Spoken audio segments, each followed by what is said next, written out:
வணக்கம் நேயர்களே. வருகின்ற சட்டமன்ற தேர்தல் 2026 வரக்கூடிய ஏப்ரல் மே மாதத்தில் நடைபெற போகிறது பார்த்தீங்களா? அந்த சட்டமன்ற தேர்தலில் மக்களின் ஆதரவு யாருக்கு அப்படின்னு சொல்லக்கூடிய வெளியானக்கூடிய கருத்து கணிப்பு முடிவுகளை எடுத்துட்டு வந்து திமுகவை சேர்ந்த ஒருத்தர் பார்த்தீங்கன்னா கண்டிப்பாக அந்த கணிப்புகளின்படி தான் திமுகவுக்கு ஆதரவான வாக்குகள் பெற்று திமுக தான் அடுத்த ஆட்சி அமைக்கும் அப்படின்ற மாதிரி சொல்லியிருக்காங்க. அது யாருன்னு பார்த்தீங்கன்னா திமுக அமைப்பு செயலாளர் ஆர்எஸ் பாரதி அவர்கள். அவர் திமுகவுக்கு ஆதரவாக சொன்ன ஒரு கருத்து கணிப்பின் முடிவு தான் அது.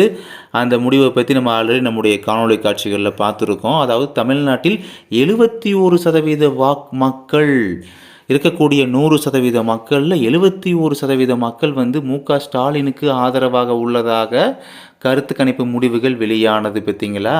அந்த ஒரு நிறுவனம் நடத்திய கருத்து கணிப்பு. அந்த கணிப்பை மையமாக வச்சுக்கிட்டு கண்டிப்பாக அந்த கணிப்பின்படி தான் 71% மக்கள் தான் அதிக சதவீத மக்கள்